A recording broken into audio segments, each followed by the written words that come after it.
Olá, alunos e alunas, sejam muito bem-vindos e bem-vindas a mais uma aula de matemática. Eu sou a professora Jéssica e espero que estejam todos bem. Na nossa aula de hoje, trataremos sobre o conteúdo de relações trigonométricas no triângulo retângulo. O que veremos na aula de hoje? Bom, retomaremos a representação do triângulo retângulo e logo em seguida introduziremos a ideia de seno, cosseno e tangente. Então, pessoal, antes de iniciarmos, é importante e necessário a gente recordar algumas coisas em relação ao triângulo. Primeiro, por possuir apenas 3 lados, ele é o menor polígono existente. Segundo, a soma de seus ângulos internos é sempre 180 graus, não importa qual seja a sua classificação. Ok? A partir dessa ideia, trataremos agora em especial do triângulo retângulo, que é o foco de estudo da aula. Ele é esse aqui. Lembram, não é? Que ele apresenta um ângulo de 90 graus e 2 ângulos agudos, que são ângulos menores que 90 graus. E ainda é composto por 2 catetos e uma hipotenusa. E catetos e hipotenusas remete ao quê? Quem lembra? Isso mesmo, o teorema de Pitágoras. Aquele que diz que em todo triângulo retângulo, o quadrado da medida da hipotenusa é sempre igual à soma dos quadrados das medidas dos catetos. Sempre igual. Então, transformando esse teorema em uma linguagem algébrica, temos que a ao quadrado é igual a b ao quadrado mais c ao quadrado, onde a é a hipotenusa e b e c são os catetos. Como já vimos algumas características do triângulo retângulo, partiremos agora com a introdução da ideia de seno, cosseno e tangente. Para isso, quero que vocês observem esses 2 tipos de rampa. Observem que tem uma pessoa subindo. Analisando isso, o que há de diferente entre essas 2 rampas? Exatamente, pessoal. Os ângulos são diferentes, as inclinações são diferentes, as alturas são diferentes e os afastamentos também são diferentes. E a gente percebe que quanto maior a inclinação, maior será o ângulo de subida, não é? Então, que tal a gente analisar esse comportamento de forma mais detalhada? Venha comigo. Vamos com calma. Como queremos ver se existe alguma proporcionalidade entre o afastamento e a altura, vamos dividir esse triângulo em 4 partes. Ao fazer isso, temos 4 alturas, que são essa, essa, essa e essa. Agora iremos colocar valores nelas, que são 1 metro, 2 metros, 4 metros e 6 metros. Como para cada altura temos um afastamento, vamos dizer que daqui para aqui é 2 metros, daqui para aqui é 4 metros, daqui para aqui é 8 metros e daqui para aqui é 12 metros. Pronto. Como já temos os valores para o afastamento e a altura, que tal os organizarmos em uma tabela? Essa aqui. Primeira coluna, dado o ponto. Mas quais pontos? Esses aqui, olhem. A, B, C e D. Esses pontos é onde a pessoa se encontrava.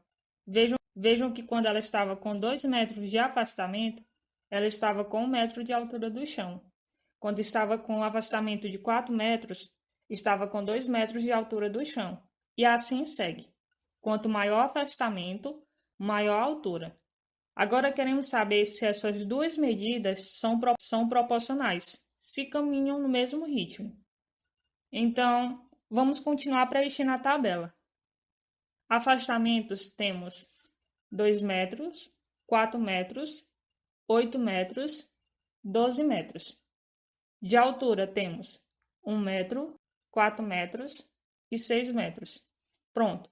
Agora que temos os valores na tabela, de forma organizada, veremos se são proporcionais através da igualdade de razões, conceito que já vimos na nossa aula passada.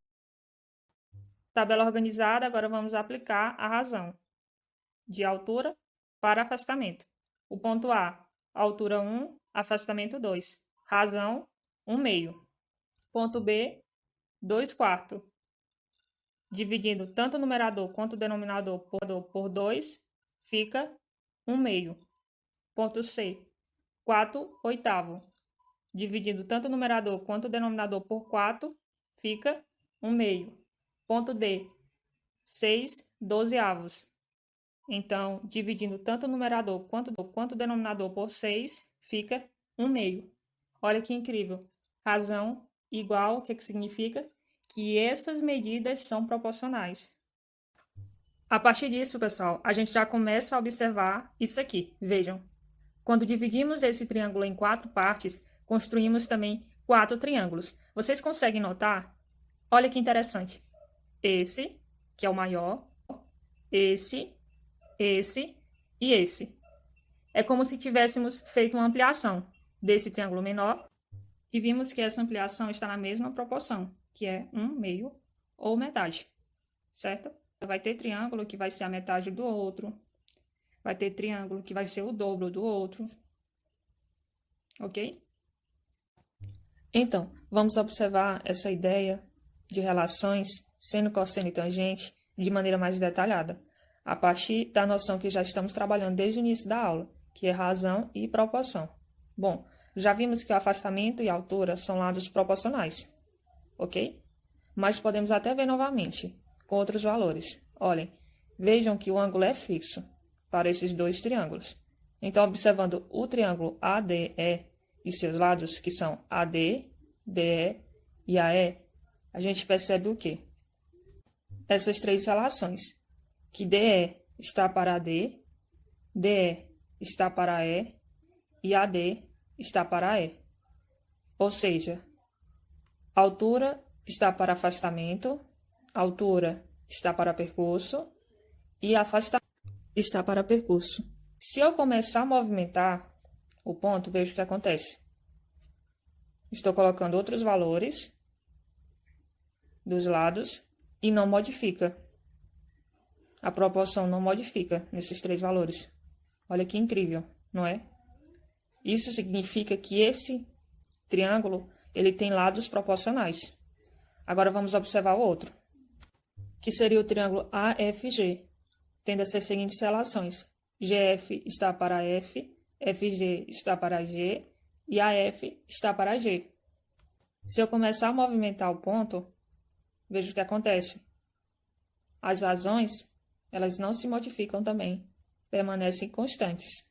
E o incrível é que, se a gente relacionar em pares, por exemplo, afastamento e altura de um triângulo com afastamento e altura de outro, as razões são iguais. Ou seja, existe uma semelhança de triângulos que relaciona lados e que está diretamente relacionada ao ângulo que está fixo também. Por isso, cada uma delas recebeu um nome, que foi seno, cosseno e tangente, porque a variação permanece constante se a gente relacionar os lados. E como é possível três relações, então é seno, cosseno e tangente.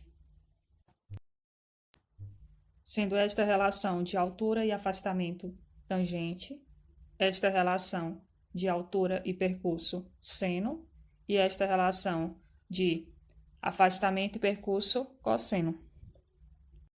E assim, pessoal, voltando ao triângulo retângulo, que tem a hipotenusa e seus catetos, observando esse ângulo, a gente percebe que esse cateto é o cateto oposto a ele, e esse é o cateto adjacente, está ao lado, próximo a ele. Daí, direcionando a ideia que a gente já vem tratando, que é de afastamento, altura e percurso, a gente percebe que o seno seria quem? Cateto oposto sobre a hipotenusa, e a altura sobre o percurso. O cosseno seria cateto adjacente sobre a hipotenusa, que seria afastamento sobre o percurso. E a tangente seria o cateto oposto sobre o cateto adjacente, que seria a altura sobre afastamento. Pronto. Daí a gente já pegou a ideia das relações trigonométricas no triângulo retângulo.